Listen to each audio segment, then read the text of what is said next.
قال ألم أقل لك إنك لن تستطيع معي صبرا قال إن سألتك عن شيء بعدها فلا تصاحبني قد بلغت من لدني عذرا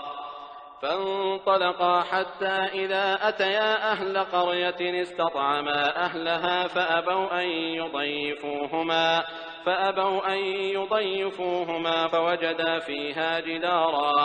فوجدا فيها جدارا يريد أن ينقض فأقامه قال لو شئت لاتخذت عليه أجرا قال هذا فراق بيني وبينك سأنبئك بتأويل ما لم تستطع عليه صبرا أما السفينة فكانت لمساكين يعملون في البحر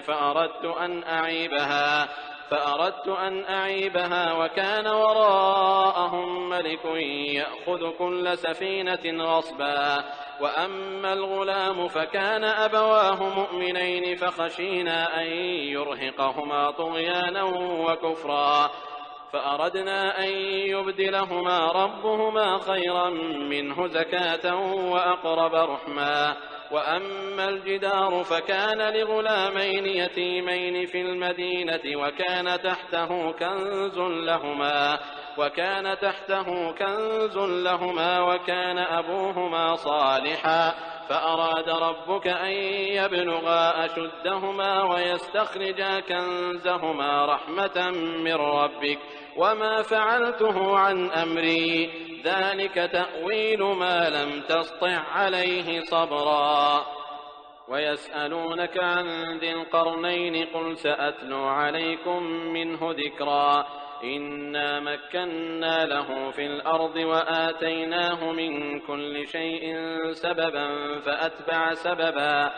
حتى إذا بلغ مغرب الشمس وجدها تغرب في عين حمئة ووجد عندها قوما قلنا يا ذا القرنين إما أن تعذب وإما أن تتخذ فيهم حسنا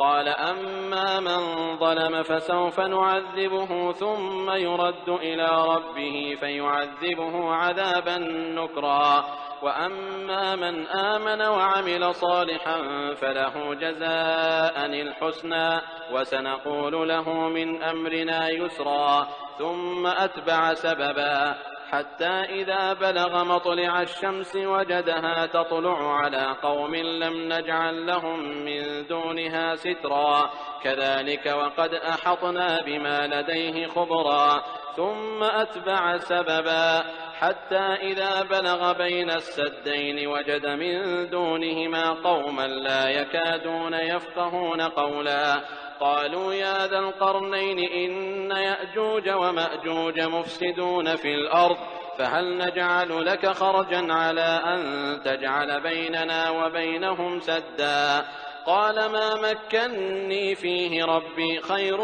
فأعينوني بقوة أجعل بينكم وبينهم ردما آتوني زبر الحديد حتى إذا ساوى بين الصدفين قال انفخوا حتى إذا جعله نارا قال آتوني أفرغ عليه قطرا فما استطاعوا أن يظهروه وما استطاعوا له نقبا قال هذا رحمة من ربي فإذا جاء وعد ربي جعله دكاء وكان وعد ربي حقا وتركنا بعضهم يومئذ يموج في بعض ونفخ في الصور فجمعناهم جمعا وعرضنا جهنم يومئذ للكافرين عرضا الذين كانت أعينهم في غطاء عن ذكري وكانوا لا يستطيعون سمعا أفحسب الذين كفروا أن يتخذوا عبادي من دوني أولياء إنا أعتدنا جهنم للكافرين نزلا قل هل ننبئكم بالأخسرين أعمالا الذين ضل سعيهم في الحياة الدنيا وهم يحسبون أنهم يحسنون صنعا أولئك الذين كفروا بآيات ربهم ولقائه فحبطت أعمالهم فلا نقيم لهم يوم القيامة وزنا ذلك جزاؤهم جهنم بما كفروا واتخذوا آياتي ورسلي هزوا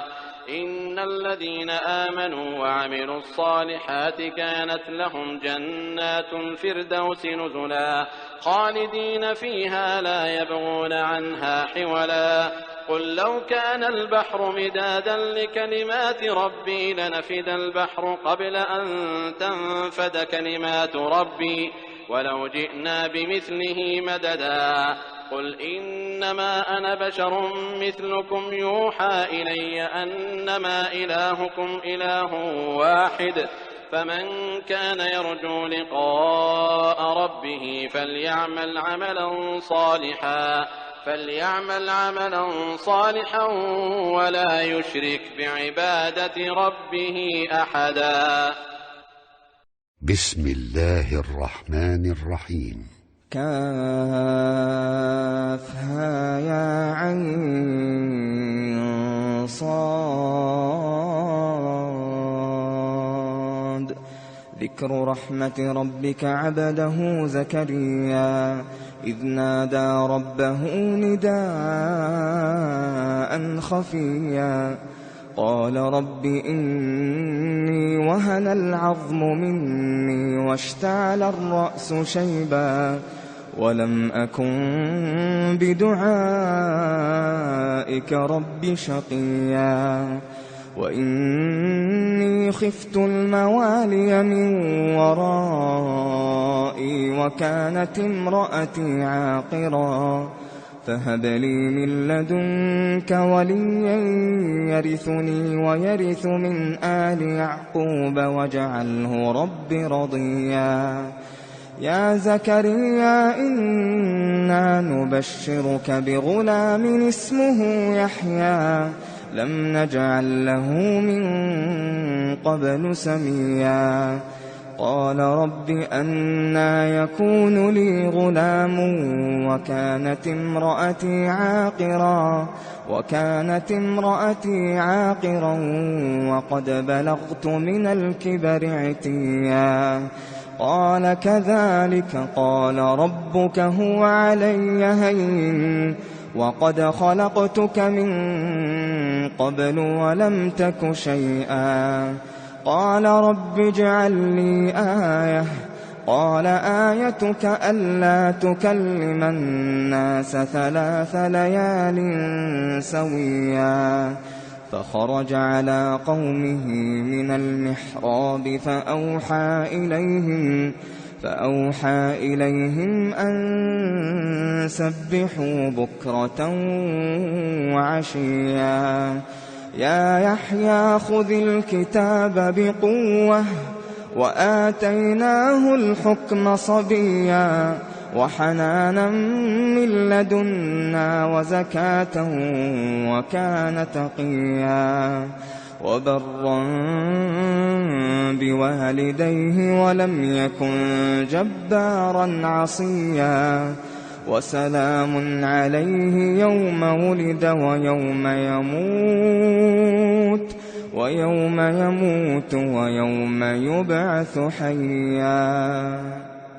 واذكر في الكتاب مريم إذ انتبذت من أهلها مكانا شرقيا فاتخذت من دونهم حجابا فأرسلنا إليها روحنا فتمثل لها بشرا سويا قالت إني أعوذ بالرحمن منك إن كنت تقيا قال إنما أنا رسول ربك لأهب لك غلاما زكيا قالت أنى يكون لي غلام ولم يمسسني بشر ولم أك بغيا قال كذلك قال ربك هو علي هين ولنجعله آية للناس ورحمة منا وكان أمرا مقضيا فحملته فانتبذت به مكانا قصيا فأجاءها المخاض إلى جذع النخلة قالت يا ليتني مت قبل هذا وكنت نسيا منسيا فناداها من تحتها ألا تحزني قد جعل ربك تحتك سريا وهزي إليك بجذع النخلة تساقط عليك رطبا جنيا فكلي واشربي وقري عينا فإما ترين من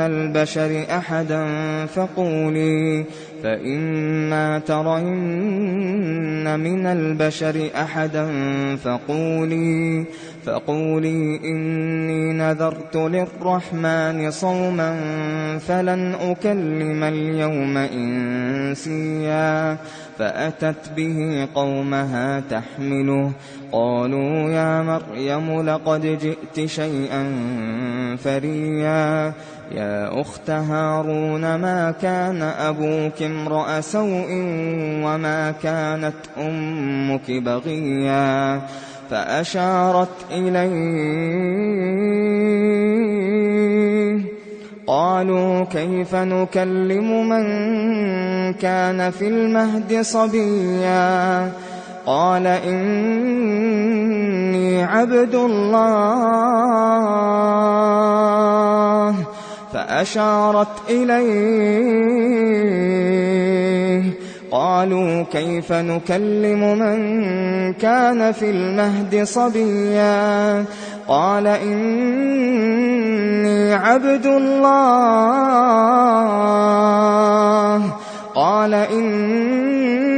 عبد الله آتاني الكتاب وجعلني نبيا وجعلني مباركا أينما كنت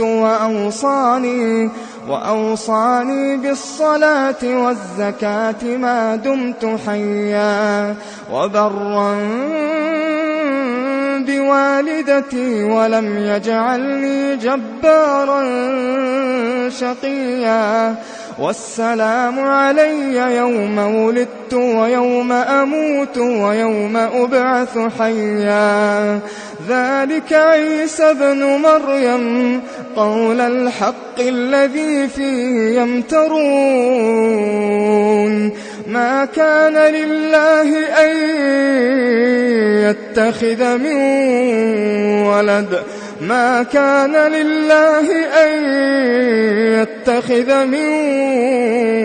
ولد سبحانه إذا قضى أمرا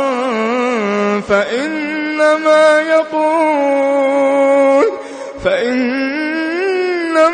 يقول له كن فيكون وإن الله ربي وربكم فاعبدوه هذا صراط مستقيم فاختلف الأحزاب من بينهم فويل للذين كفروا من مشهد يوم عظيم أسمع بهم وأبصر يوم يأتوننا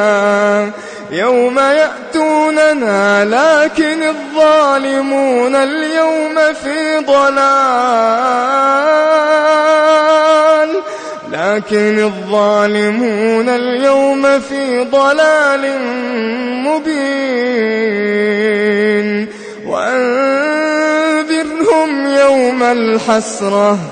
وأنذرهم يوم الحسرة إذ قضي الأمر وهم في غفلة وهم لا يؤمنون إنا نحن نرث الأرض ومن عليها وإلينا يرجعون واذكر في الكتاب إبراهيم إنه كان صديقا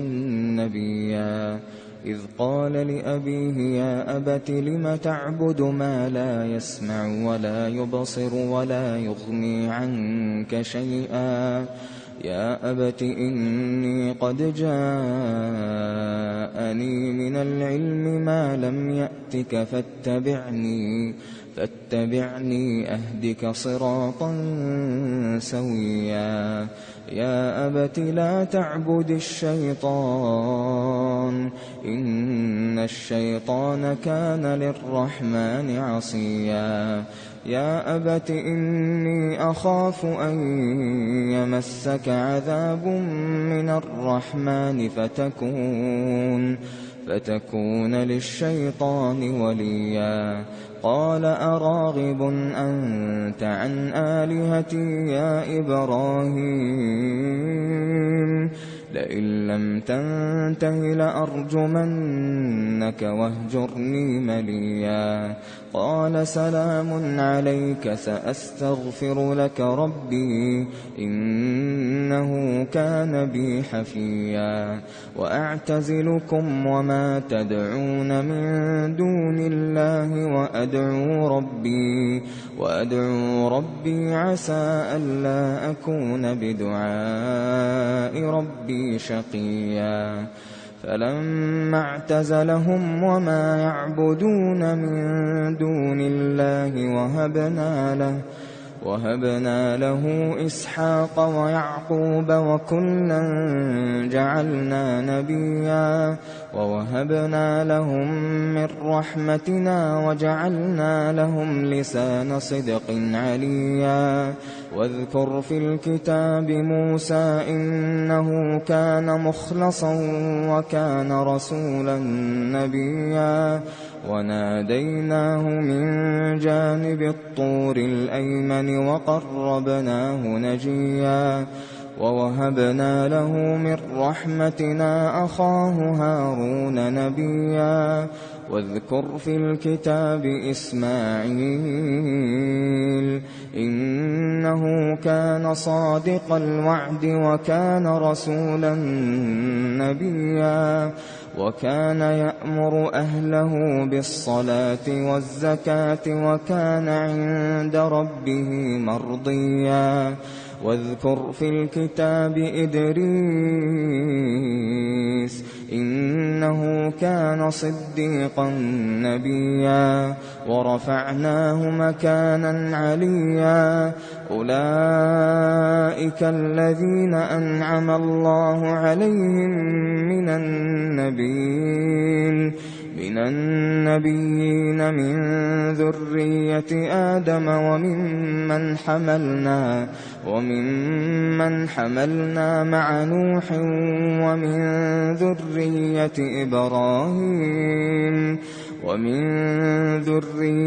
إبراهيم وإسرائيل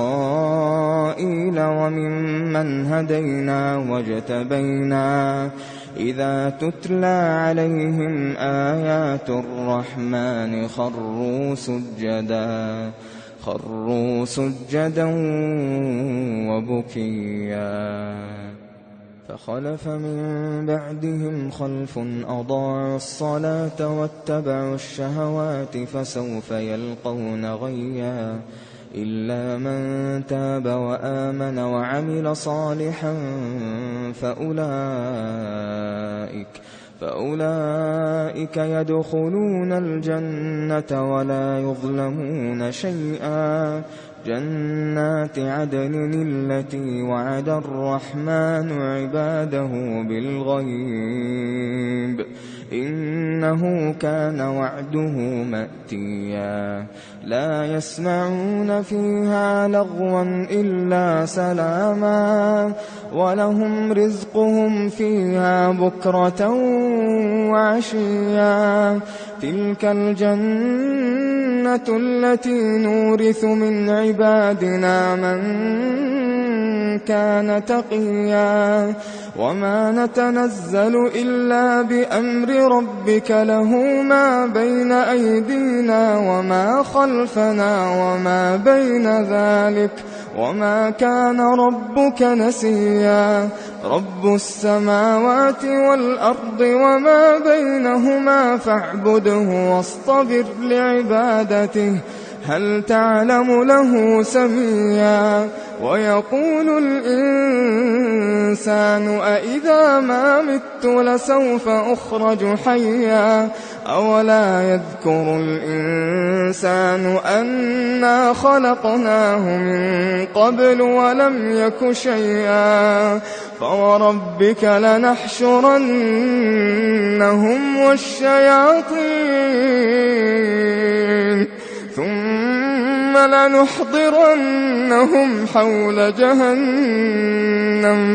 ثم لنحضرنهم حول جهنم جثيا ثم لننزعن من كل شيعة أيهم أشد على الرحمن عتيا ثم لنحن أعلم بالذين هم أولى بها صليا وإن منكم إلا واردها كان على ربك حتما مقضيا ثم ننجي الذين اتقوا ونذر الظالمين فيها جثيا وإذا تتلى عليهم آياتنا بينات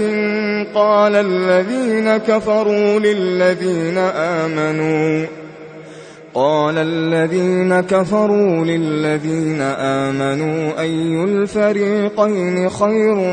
مقاما وأحسن نديا وكم أهلكنا قبلهم من قرن هم أحسن أثاثا ورئيا قل من كان في الضلالة فليمدد له الرحمن مدا حتى إذا رأوا ما يوعدون إما العذاب وإما الساعة فسيعلمون من هو شر مكانا وأضعف جندا ويزيد الله الذين اهتدوا هدى والباقيات الصالحات خير عند ربك ثوابا وخير مردا أفرأيت الذي كفر بآياتنا وقال لأوتين مالا وولدا أطلع الغيب أم اتخذ عند الرحمن عهدا كلا سنكتب ما يقول ونمد له من العذاب مدا ونرثه ما يقول ويأتينا فردا واتخذوا من دون الله آلهة ليكونوا لهم عزا كلا سيكفرون بعبادتهم ويكونون عليهم ضدا ألم تر أنا أرسلنا الشياطين على الكافرين تؤزهم أزا فلا تعجل عليهم إنما نعد لهم عدا يوم نحشر المتقين إلى الرحمن وفدا ونسوق المجرمين إلى جهنم وردا لا يملكون الشفاعة إلا من اتخذ عند الرحمن عهدا وقالوا اتخذ الرحمن ولدا لقد جئتم شيئا إدا تكاد السماوات يتفطرن منه وتنشق وتنشق الأرض وتخر الجبال هدا أن دعوا للرحمن ولدا وما ينبغي للرحمن أن يتخذ ولدا إن كل من في السماوات والأرض إلا آتي الرحمن كل من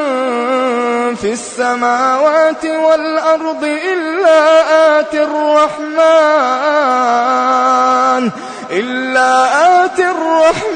عبدا لقد أحصاهم وعدهم عدا وكلهم آتيه يوم القيامة فردا إن الذين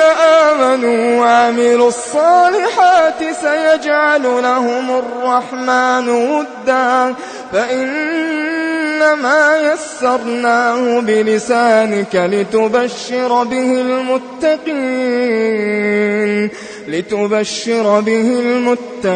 وتنذر به قوما لدا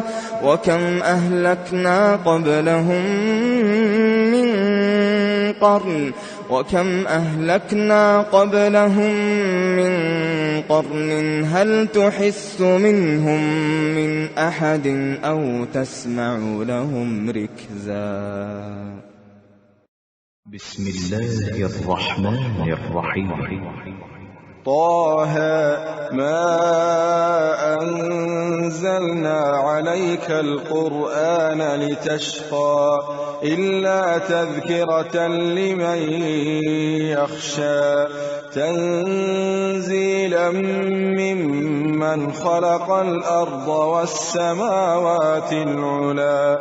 الرحمن على العرش استوى له ما في السماوات وما في الأرض وما بينهما وما تحت الثرى وإن تجهر بالقول فإنه يعلم السر وأخفى الله لا إله إلا هو له الأسماء الحسنى وهل أتاك حديث موسى إذ رأى نارا فقال لأهلهم كثوا إني آنست نارا لعلي آتيكم منها بقبس أو أجد على النار هدى فلما أتاها نودي يا موسى إني أنا ربك فاخلع نعليك إنك بالواد المقدس طوى وأنا اخترتك فاستمع لما يوحى إنني أنا الله لا إله إلا أنا فاعبدني وأقم الصلاة لذكري إن الساعة آتية أكاد أخفيها لتجزى كل نفس بما تسعى فلا يصدنك عنها من لا يؤمن بها واتبع هواه فتردى وما تلك بيمينك يا موسى قال هي عصاي أتوكأ عليها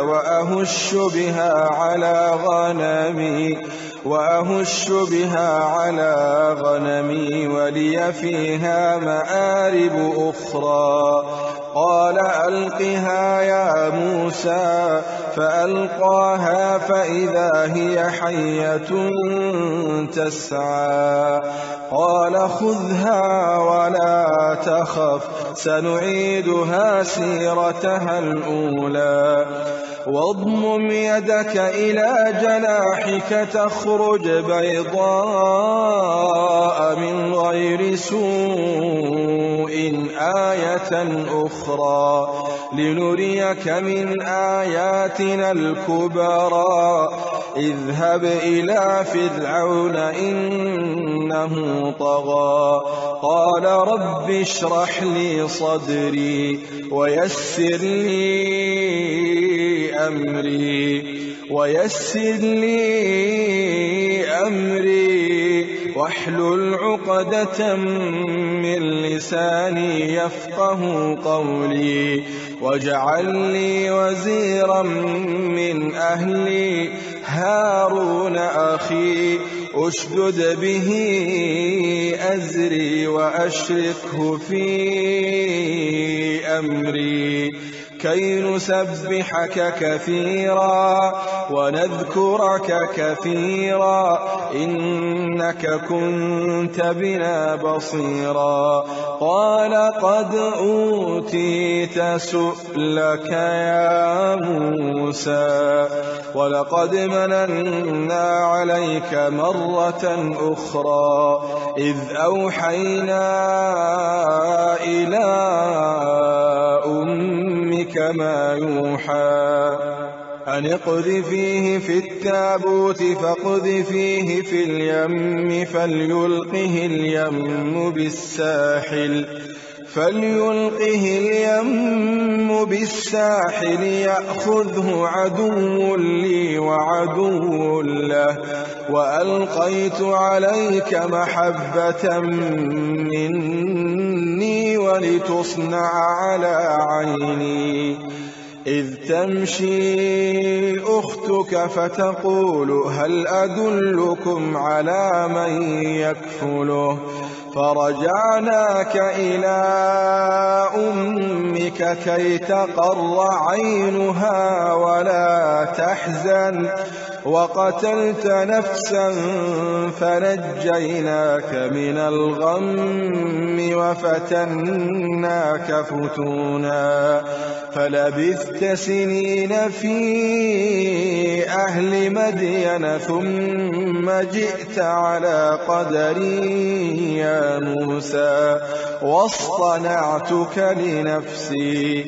اذهب أنت وأخوك بآياتي ولا تنيا في ذكري اذهبا إلى فرعون إنه طغى فقولا له قولا لينا لعله يتذكر أو يخشى قالا ربنا إننا نخاف أن يفرط علينا أو أن يطغى قال لا تخافا إنني معكما أسمع وأرى فأتياه فقولا إنا رسولا ربك فأرسل معنا بني إسرائيل ولا تعذبهم قد جئناك بآية من ربك والسلام على من اتبع الهدى إنا قد أوحي إلينا أن العذاب على من كذب وتولى قال فمن ربكما يا موسى قال ربنا الذي أعطى كل شيء خلقه ثم هدى قال فما بال القرون الأولى قال علمها عند ربي في كتاب لا يضل ربي ولا ينسى الذي جعل لكم الأرض مهدا وسلك لكم فيها سبلا وأنزل من السماء ماء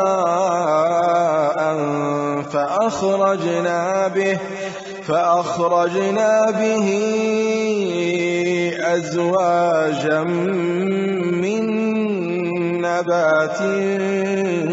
شتى كلوا وارعوا أنعامكم إن في ذلك لآيات لأولي النهى الذي جعل لكم الأرض مهدا وسلك لكم فيها سبلا وأنزل من السماء ماء فأخرجنا به أزواجا من نبات شتى كلوا وارعوا أنعامكم إن في ذلك لآيات لأولي النهى منها خلقناكم وفيها نعيدكم ومنها نخرجكم تارة أخرى ولقد أريناه آياتنا كلها فكذب وأبى قال أجئتنا لتخرجنا من أرضنا بسحرك يا موسى فلنأتينك بسحر مثله فاجعل بيننا وبينك موعدا لا نخلفه نحن ولا أنت مكانا سوى قال موعدكم يوم الزينة وأن يحشر الناس ضحى فتولى فرعون فجمع كيده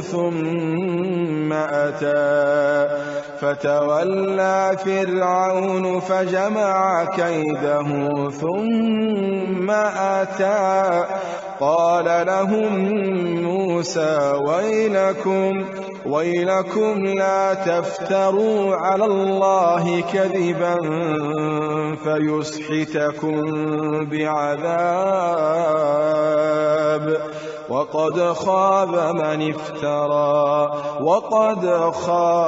من افترى فتنازعوا أمرهم بينهم وأسروا النجوى قالوا إن هذان لساحران يريدان أن يخرجاكم من أرضكم بسحرهما ويذهبا بطريقتكم المثلى فأجمعوا كيدكم ثم أتوا صفا وقد أفلح اليوم من استعلى قالوا يا موسى إما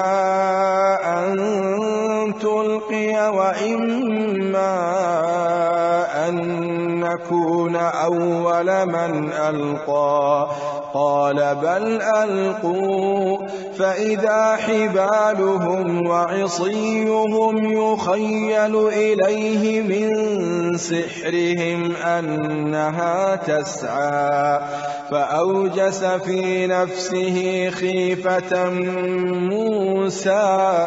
قلنا لا تخف إنك أنت الأعلى وألق ما في يمينك تلقف ما صنعوا إنما صنعوا كيد ساحر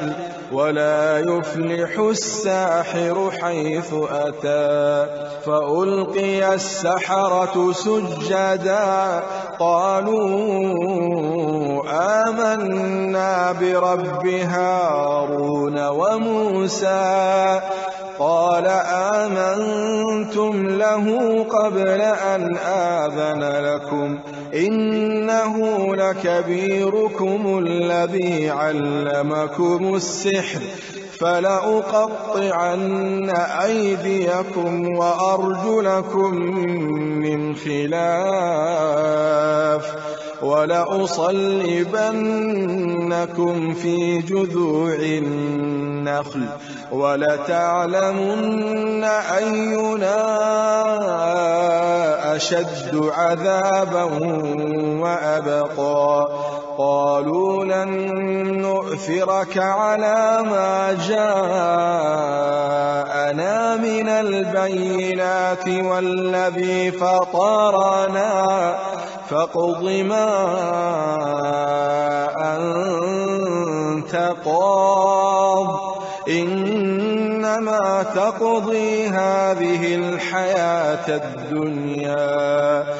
إنا آمنا بربنا ليغفر لنا خطايانا وما أكرهتنا عليه من السحر والله خير وأبقى والله خير وأبقى إنه من يأت ربه مجرما فإن له جهنم لا يموت فيها ولا يحيا ومن يأته مؤمنا قد عمل الصالحات فأولئك لهم الدرجات العلى جنات عدن تجري من تحتها الأنهار خالدين فيها وذلك جزاء من تزكى ولقد أوحينا إلى موسى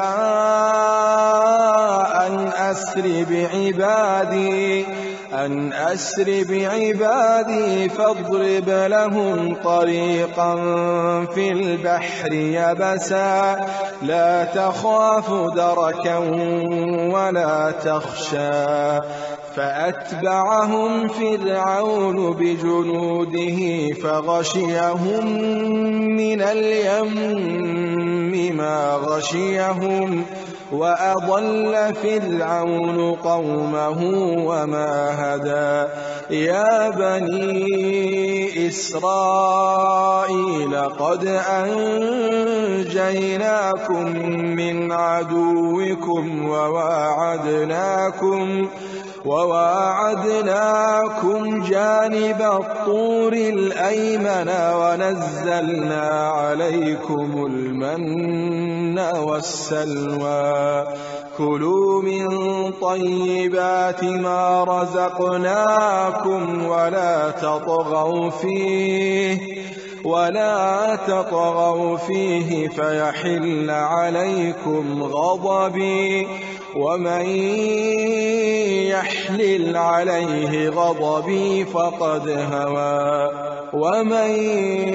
يحلل عليه غضبي فقد هوى وإني لغفار لمن تاب وآمن وعمل صالحا ثم اهتدى وما أعجلك عن قومك يا موسى قال هم أولئك على أثري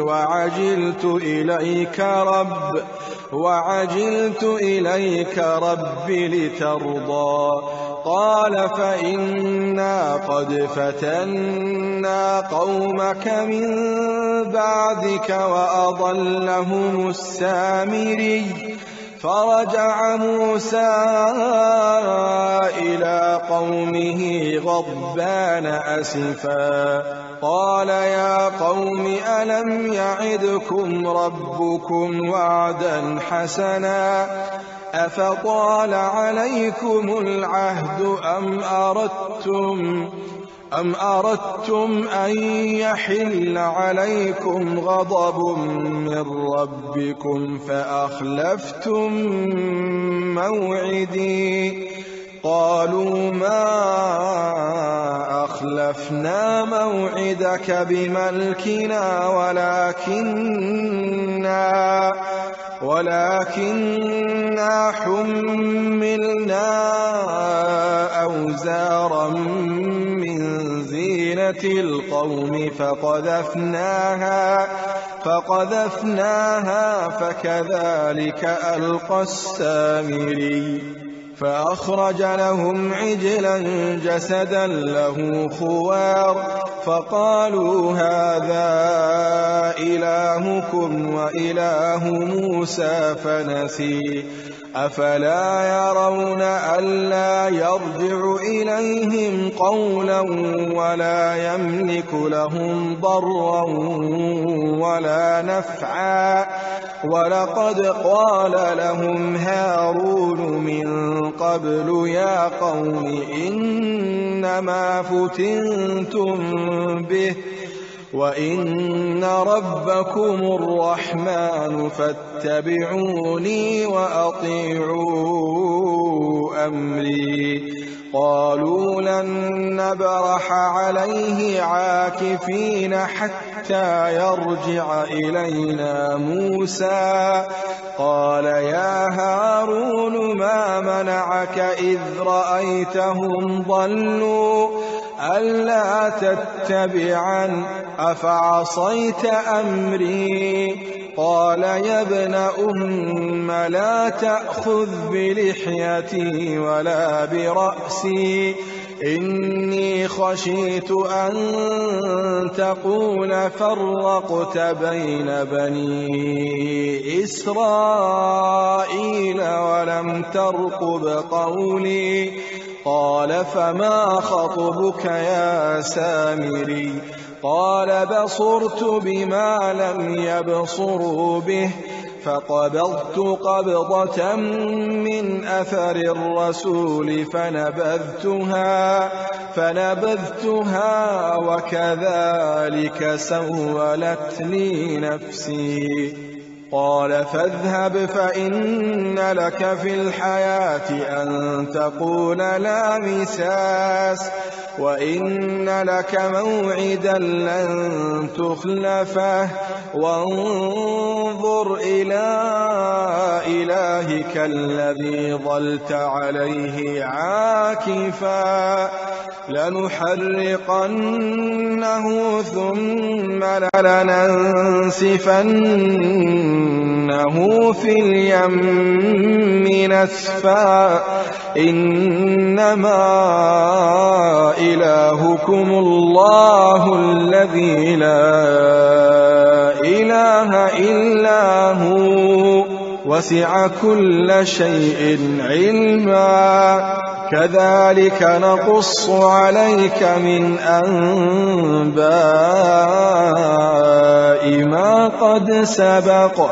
وقد آتيناك من لدنا ذكرا من أعرض عنه فإنه يحمل يوم القيامة وزرا خالدين فيه وساء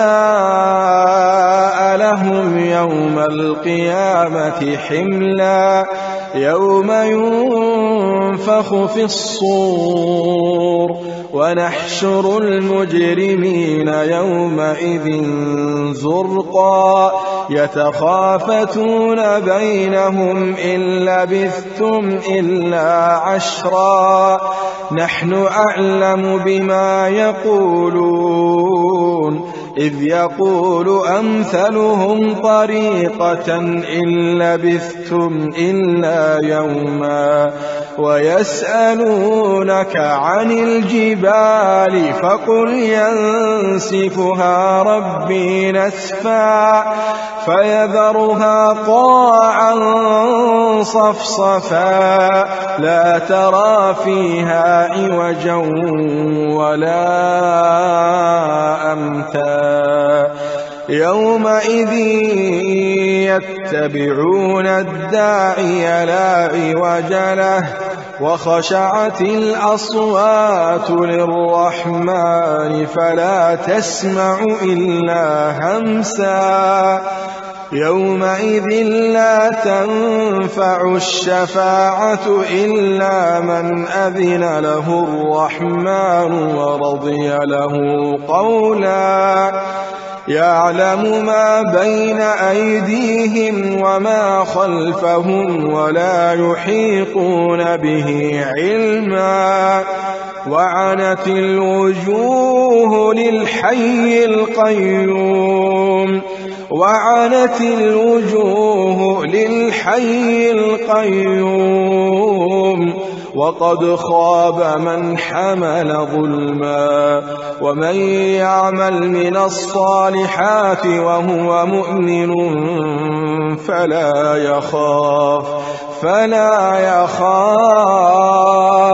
فلا يخاف ظلما ولا هضما وكذلك أنزلناه قرآنا عربيا وصرفنا فيه من الوعيد لعلهم يتقون أو يحدث لهم ذكرا فتعالى الله الملك الحق ولا تعجل بالقرآن من قبل أن يقضى إليك وحيه وقل رب زدني علما ولقد عهدنا إلى آدم من قبل فنسي ولم نجد له عزما وإذ قلنا للملائكة اسجدوا لآدم فسجدوا إلا إبليس أبى فقلنا يا آدم إن هذا عدو لك ولزوجك فلا يخرجنكما من الجنة فتشقى إن لك ألا تجوع فيها ولا تعرى وأنك لا تظمأ فيها ولا تضحى فوسوس إليه الشيطان قال يا آدم هل أدلك على شجرة الخلد وملك لا يبلى فأكلا منها فبدت لهما سوآتهما وطفقا يخصفان عليهما من ورق الجنة وعصى آدم ربه فغوى ثم اجتباه ربه فتاب عليه وهدى قال اهبطا منها جميعا بعضكم لبعض عدو فإما يأتينكم مني هدى فمن اتبع هداي فلا يضل ولا يشقى ومن أعرض عن ذكري فإن له معيشة ضنكا ونحشره يوم القيامة أعمى قال رب لم حشرتني أعمى وقد كنت بصيرا قال كذلك أتتك آياتنا فنسيتها وكذلك اليوم تنسى وكذلك نجزي من أسرف ولم يؤمن بآيات ربه ولعذاب الآخرة أشد وأبقى أفلم يهد لهم كم أهلكنا قبلهم من القرون يمشون في مساكنهم إن في ذلك لآيات لأولي النهى ولولا كلمة سبقت من ربك لكان لزاما وأجل مسمى فاصبر على ما يقولون وسبح بحمد ربك قبل طلوع الشمس وقبل غروبها ومن آناء الليل فسبح وأطراف النهار لعلك ترضى ولا تمدن عينيك إلى ما متعنا به أزواجا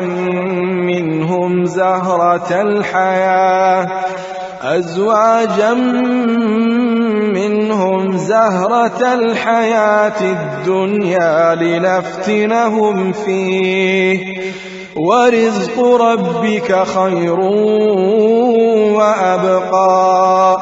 وأمر أهلك بالصلاة واصطبر عليها لا نسألك رزقا نحن نرزقك والعاقبة للتقوى وقالوا لولا يأتينا بآية من ربه أولم تأتهم